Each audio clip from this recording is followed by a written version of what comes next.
오늘 우리에게 주신 하나님의 말씀은 다니엘서 7장 15절부터 28절의 말씀입니다. 구약성경 1245쪽입니다. 다니엘서 7장 15절부터 28절까지 드라마 바이블로 낭독합니다. 나 다니엘이 중심에 근심하며 내 머릿속의 환상이 나를 번민하게 한지라. 내가 그 곁에 모셔 선 자들 중 하나에게 나아가서 이 모든 일의 진상을 물으매 그가 내게 말하여 그 일의 해석을 알려주며 이르되, 그 네 큰 짐승은 세상에 일어날 네 왕이라. 지극히 높으신 이의 성도들이 나라를 얻으리니 그 누림이 영원하고 영원하고 영원하리라. 이에 내가 넷째 짐승에 관하여 확실히 알고자 하였으니 곧 그것은 모든 짐승과 달라서 심히 무섭더라. 그 이는 쇠요, 그 발톱은 노신이 먹고 부서뜨리고 나머지는 발로 밟았으며, 또 그것의 머리는 10뿔이 있고 그 외에 또 다른 뿔이 나오매 세 뿔이 그 앞에서 빠졌으며, 그 뿔에는 눈도 있고 큰 말을 하는 입도 있고 그 모양이 그의 동류보다 커 보이더라. 내가 본즉 이 뿔이 성도들과 더불어 싸워 그들에게 이겼더니 옛적부터 항상 계신 이가 와서 지극히 높으신 이의 성도들을 위하여 원한을 풀어주셨고 때가 이름에 성도들이 나라를 얻었더라.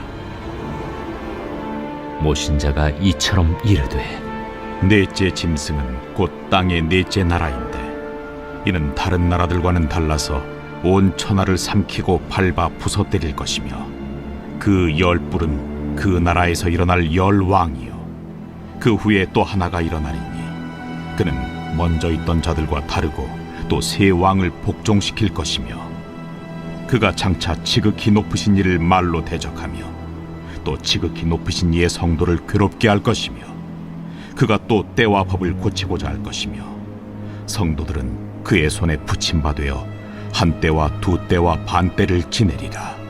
그러나 심판이 시작되면 그는 권세를 빼앗기고 완전히 멸망할 것이요 나라와 권세와 온 천하 나라들의 위세가 지극히 높으신 이의 거룩한 백성에게 붙임바되리니 그의 나라는 영원한 나라이라. 모든 권세 있는 자들이 다 그를 섬기며 복종하리라.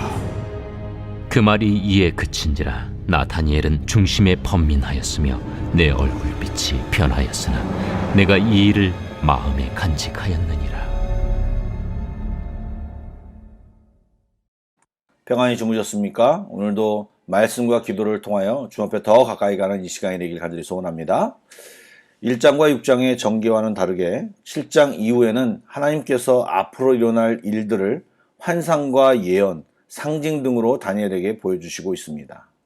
7장에는 그 첫 번째 환상이 소개되고 있는데 네 가지의 큰 짐승들이 바다로부터 올라오는 환상입니다.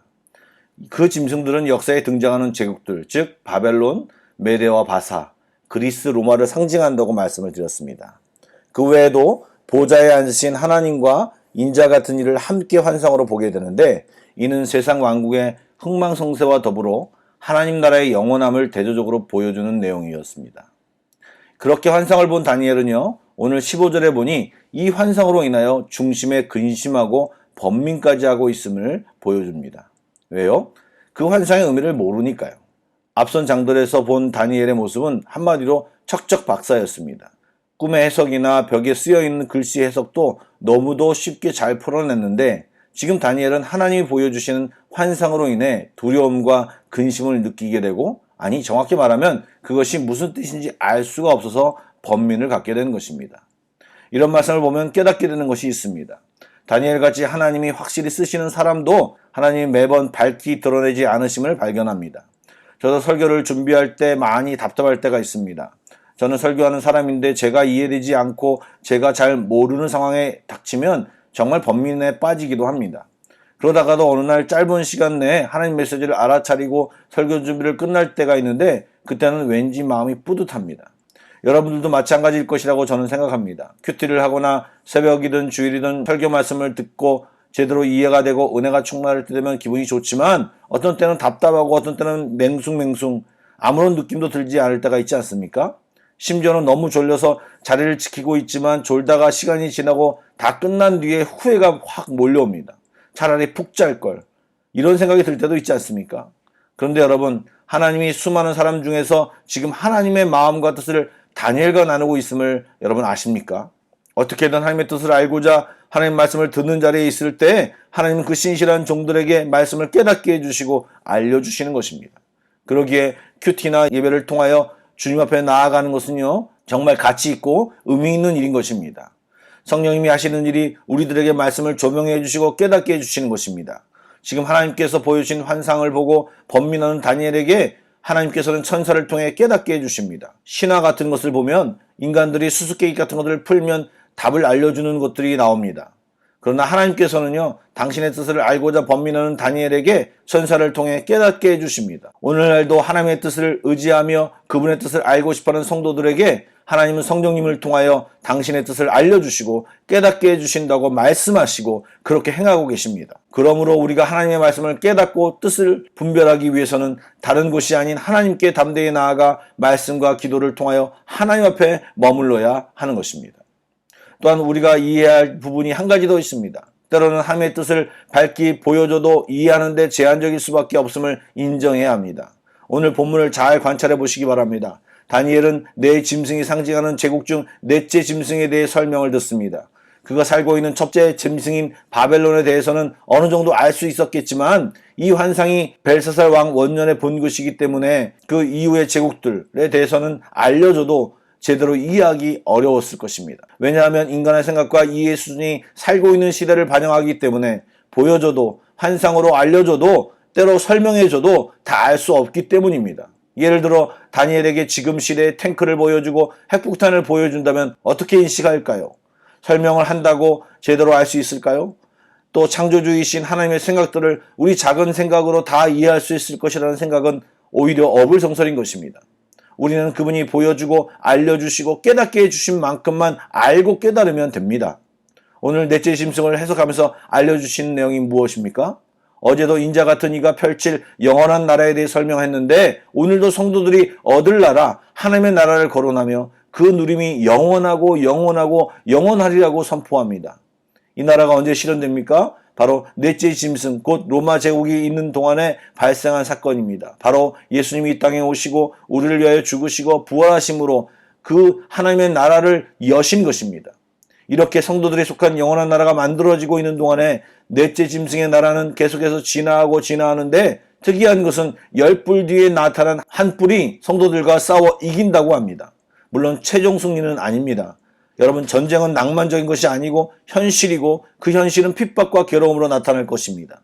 그런데 그때 하나님이 나타나 심판하심으로 세상 나라는 영원히 멸망하고 성도들이 속한 나라는 영원토록 소개됨을 말하고 있는 것입니다. 사실 목사인 저도 각 말씀이 의미하는 바를 정확히 알 수 없습니다. 또 제가 보고 있고 연구하는 주석서 역시 학자들의 연구입니다. 그곳에 나오는 구체적인 현상이나 숫자들을 말씀드릴 수 있지만 그것 또한 정확한지 확신할 수 없습니다. 그러나 말씀이 의미하는 전체적인 내용은 정말 확실합니다. 그것은 성경 전체가 동일하게 드러내는 메시지이기 때문입니다. 얼마 전에 살펴봤던 데살로니가 후서에서 말세 때가 되면 먼저 배교하는 현상이 일어날 것이고 또 그것은 불법의 사람 곧 멸망의 아들이 출현함으로 가속화될 것임을 말하였습니다. 다니엘서에서도 지금 한 뿔이 나타나 말로 대적하고 성도들을 괴롭힐 것이며 때와 법을 고치고 성도들을 힘들게 할 것을 동일하게 말하고 있습니다. 그러나 하나님의 심판이 일어나면 한 뿔의 권세는 빼앗기고 완전히 멸망당하며 하나님의 나라만이 우뚝 서게 될 것임을 선포하고 있습니다. 어제 7장에서 12장에 대한 전체적인 내용을 설명하면서 말씀드린 것처럼 세상 나라는 아무리 날뛰지만 유한한 나라요, 하나님의 나라는 영원한 나라요, 승리할 나라요, 하나님이 붙잡고 계신 나라임을 선포하고 있는 것입니다. 그러므로 성도들은 핍박과 미혹에 대비해야 할 것입니다.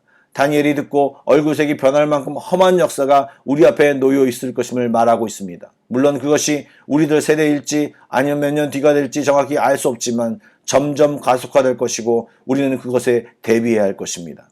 지금도 다양한 이유와 세대의 흐름 속에 자연스럽게 배교를 보고 있고 경험하고 있지 않습니까? 탄압과 핍박도 보고 있지 않습니까? 지금 서울시 조례는 교회에서 성경책을 비치하지 못하게 한다고 합니다. 그 이유는 공용으로 사용하는 책이기 때문에 코로나에 취약하다는 이유랍니다. 교묘하고 섬찟하지 않습니까? 점점 가속화되면서 얼마나 어려워질지 모르지만 우리 앞에도 이러한 도전과 핍박이 계속될 것입니다. 이때 우리는 선택해야 합니다. 믿음과 충성을 선택할 것인지, 말씀을 붙잡을 것인지, 거룩을 선택할 것인지, 아니면 다른 악한 것, 세상 것을 선택할 것인지 말입니다. 먼 미래의 이야기가 아니라 오늘도 이 선택을 해야 합니다. 사랑하는 성도 여러분, 보호하시며 인도해 주실 주님을 신뢰하며 오늘도 주님 편을 선택하는 우리 모두가 되기를 축복합니다. 기도하시겠습니다. 사랑의 하나님, 이 세상을 살아가며 주의 말씀으로 믿음으로 승리하게 하여 주옵소서. 본격적인 박해와 핍박이 언제부터 시작될지 모르지만 지금 이 시대에도 우리는 다양한 이유로 쉽게 믿음의 길을 선택하지 못합니다. 지혜를 주시고 믿음을 주셔서 세상의 흐름에 휩쓸려 다니는 것이 아니라 주님을 향해 어렵더라도 나아가게 하여 주시고 주님을 선택하게 하여 주옵소서. 승리하게 하여 주옵소서. 주님이 깨닫게 해주시는 지혜와 주시는 능력으로 살게 하여 주시옵소서. 이 하루도 주님과 동행하기를 소원하며 살아계신 예수님의 이름으로 기도드립니다. 아멘. 계속해서 Pray Together 1, 2, 3 기도님으로 기도하신 뒤에 개인 기도로 나아가겠습니다.